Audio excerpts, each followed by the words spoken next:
Este es el componente superior de la curva que es de vuelta, ¿no?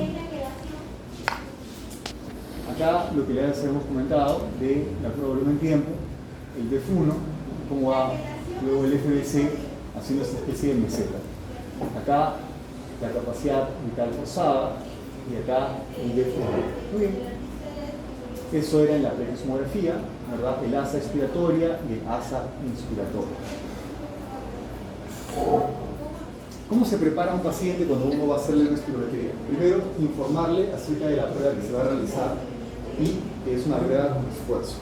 Es muy frecuente que los pacientes no logren hacer una buena curva a la primera toma. Entonces requieren 3 intentos, 4 intentos, pero les cuesta entender la mecánica del examen. Entonces, para tratar de reducir estos errores hay que explicarle bien al paciente lo que va a hacer y qué es lo que tiene que evitar, ¿ya? Tiene que estar sentado de manera cómoda, sin que le oprima nada, sin corbatas, sin que el botón del cuello de la camisa esté demasiado ajustado, no tenga corsés, fajitas, cinturones que sean muy apretados, algo que le permita inspirar y expirar de manera óptima. Tener en cuenta contraindicaciones y limitaciones, motivación al paciente durante la realización de la prueba, etc. Explicar al examen la razón del estudio, las características de la técnica, que no es necesario que esté en ayunas, que eviten lo posible estimulantes o depresores, o sea, el paciente no puede ir, se puede haberse metido una fuerza de haberse metido una botella negra, ¿no? Y un ibox, porque obviamente va a haber un problema ahí para su proceso de respiración forzada. Ni estimulantes, si ustedes le dan demasiado café a ese paciente, o Red Bull, si paciente que toman Red Bull, por ejemplo, podría eso alterar la curva, ¿no?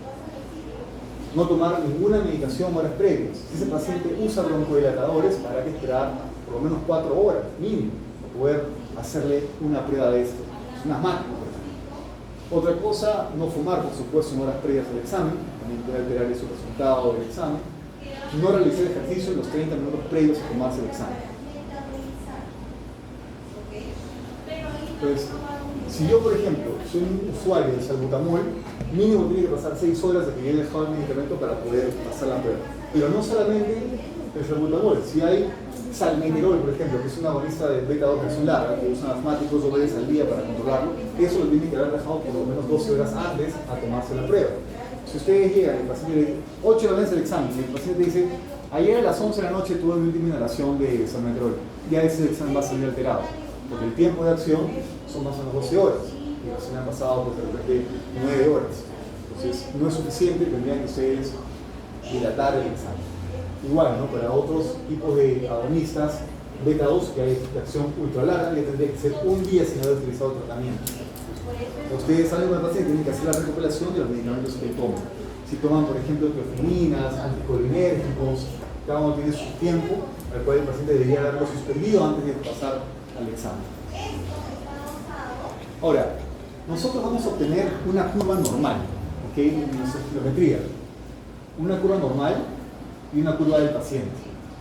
La curva normal, ¿cómo la damos?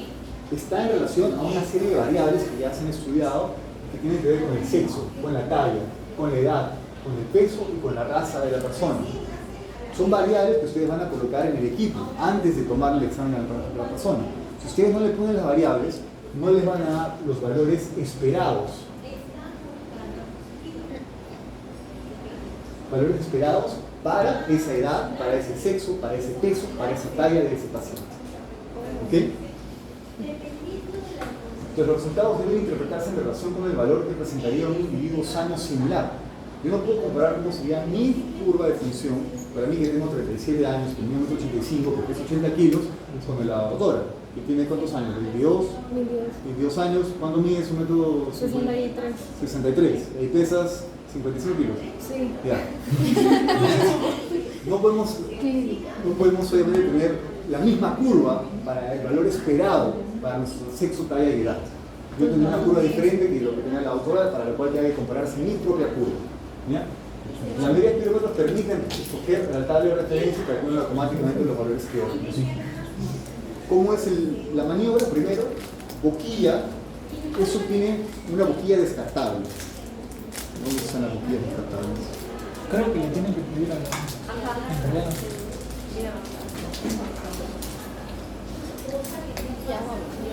Mira, para vacaciones. Metro 90. ¿Ya, en serio? Mete 90, no sé, 90, voy a medir otra vez. 1 kilo, 92 creo que está. Ah, foto. 90, 92, eso de peso. Las boquillas son descartables, ¿ok? Las boquillas son descartables y tienen que cerrarse herméticamente los labios de la boquilla. Si yo tengo las comisuras labiales abiertas y el aire escapa por el costado, eso me va a alterar la curva en el examen. Esto que es un sello hermético con los labios, sin morder la boquilla, ¿no? Y poder estirar. Respirar con normalidad 2 a 3 veces a través de la boquilla, ¿no? Y luego una inspiración honda y ahí trato de botar todo el aire posible, que más o menos dura 6 segundos. Soplar tan fuerte y rápido como pueda en la boquilla, continuar hasta que haya vaciado su pulmón completamente, mínimo 6 segundos, 15 segundos máximo. Es un poco complicado. Traten ustedes así en seco de hacer esto. Fuerte, no controlando la cantidad para que me dure 15 segundos, sino todo lo que puedan botar lo más rápido posible y mantener después de eso.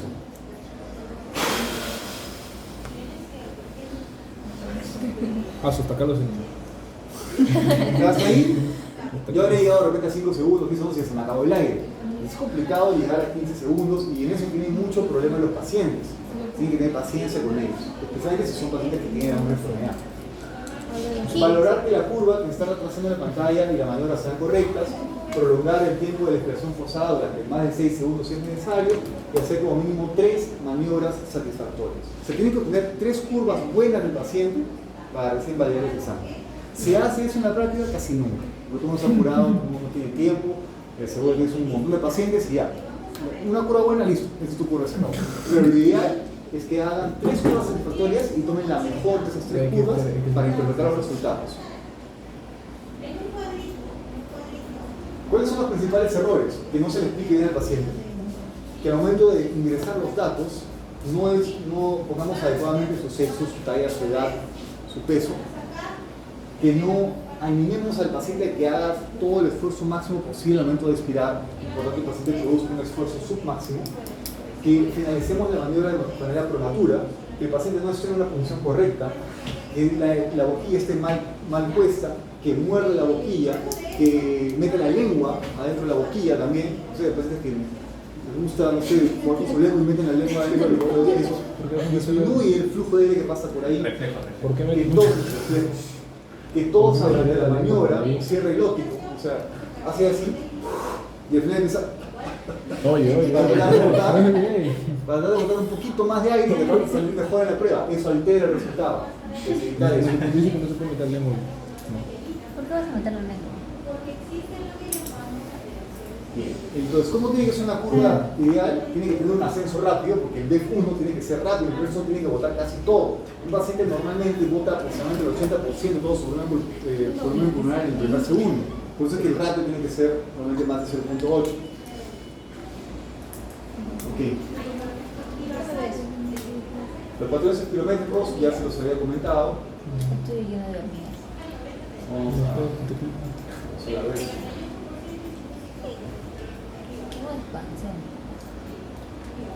Vamos a poner un caso sencillo. Por ejemplo, Jorge es un paciente de 23 años y le medimos un BEF1 de 2.5 litros, que representaría un 81% del total en una curva de control, ¿no? Para su sexo, para su talla, para su edad. Tiene un FS de 2.84 que representa al 85% del promedio para su ratio. Y tiene un ratio de 0.8, o sea, eso entre esto me da 0.88. Ese ratio, por lo que hemos visto, ¿es un ratio normal o no? Sí, le dijimos que si es menor a 0.8, en alguna otra literatura menor a 0.7, eso sería un patrón obstructivo, pero esto estaría ok. Y ahora vamos a ver a Miriam. Miriam es una mujer de 65 años, cuyo BEF1 es 2.5 litros, que es 110% de lo esperado para su edad. O sea, está mucho mejor que el promedio de gente de su sexo, de su talla, de su edad. Y tiene una capacidad funcional forzada de 2.84 litros. O sea, está en el percentil 115. O sea, está mucho mejor también en eso para la gente de su edad. Y tiene un ratio de 0.88. Entonces ese ratio también es normal, ¿verdad? Ok, entonces hasta ahí nosotros podemos simplemente ver esto y interpretar que esa paciente tiene una excelente función pulmonar, ¿no? Y Jorge, una función promedio, aceptable para su edad. ¿Ok? Entonces, ¿por qué les digo que esto hay que tomarlo en un patrón de a la larga? Porque yo de repente le tomo a esos pacientes una espirometría, una tendencia en el tiempo. ¿Qué pasó en abril? Por ejemplo, la FDC de Jorge era 2.84 y de Miriam era también de 2.84. Mismos volúmenes. Para Jorge eso representaba 85% de lo esperado para su edad y para mí representaba el 115%, o sea, Miriam estaba muy bien. Pero luego le tomo la misma prueba en noviembre de 2022 y Jorge mantiene casi el mismo valor, 2.78, el 83%.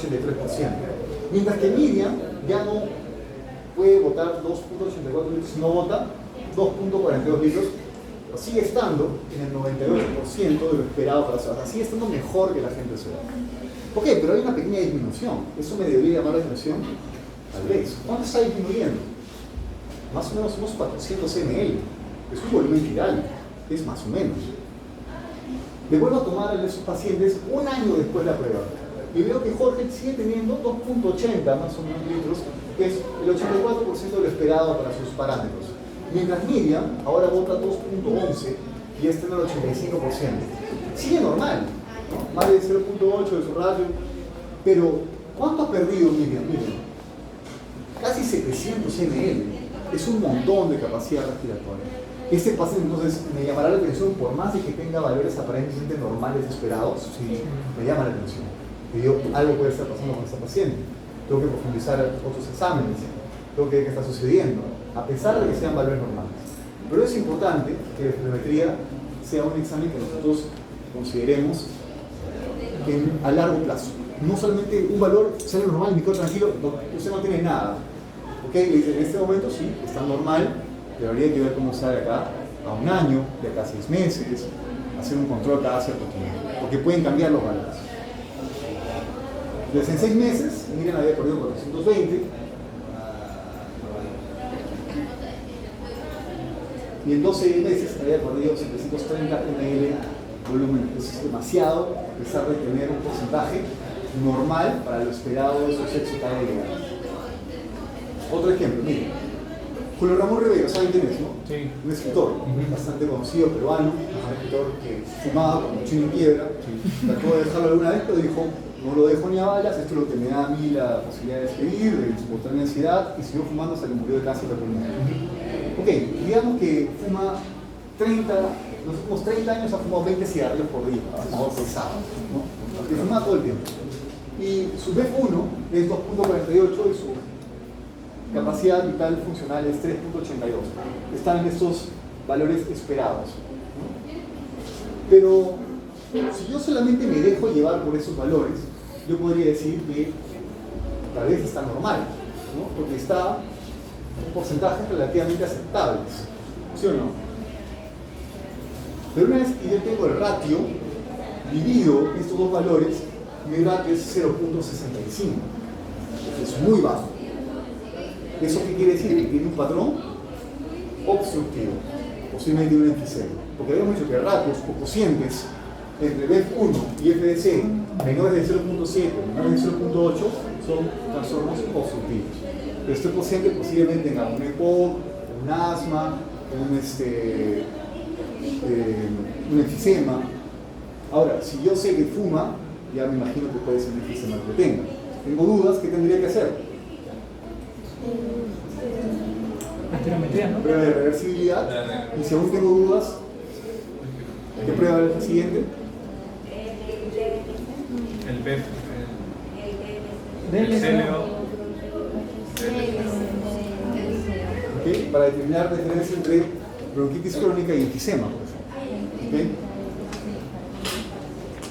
Pero a lo que voy con esto es que estos valores por sí solos no son suficientes. Necesito el ratio es importante, porque esto me puede salir normal, aparentemente.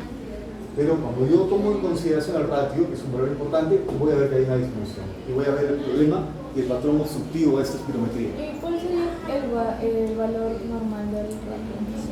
¿Del qué? 0.8. Más de 0.8, el valor normal del cociente, del ratio. O sea, está muy enfermo. Entonces el paciente tiene un EPOC.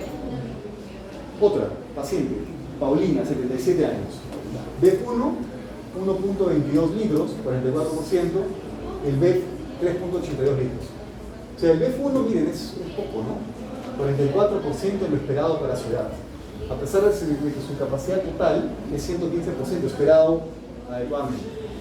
Cuando yo tomo el ratio, ¿cuánto me saldrá ese ratio? A ver, ¿quién tiene calculadora? ¿Ratio? Sí, ¿Qué se tiene que calcular?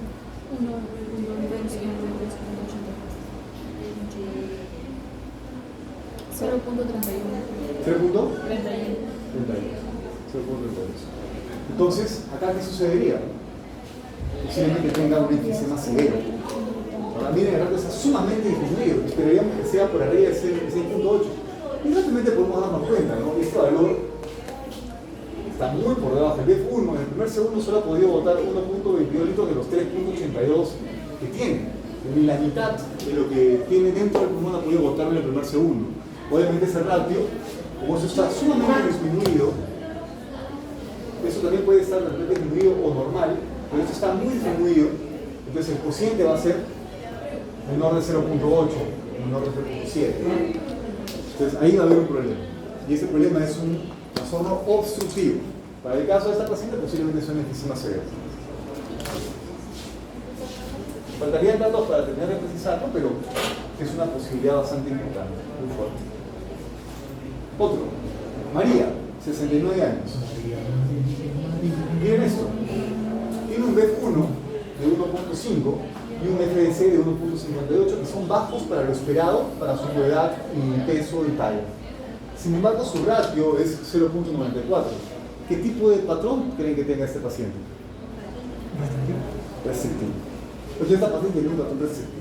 ¿Por qué? Porque la distensibilidad pulmonar no entra suficiente aire, no hay una buena distensión del pulmón. Y por tanto, cuando yo boto, el BEF1 puede lograr ser muy parecido a la curva normal. Si yo quisiera representar esto gráficamente, voy a tener la curva así, una curva normal podría ser así, y la paciente, mira, su BEF1 llega casi a esto, pero luego, mira, acá, bajísimo el FBC. Entonces es clásico de un patrón restrictivo.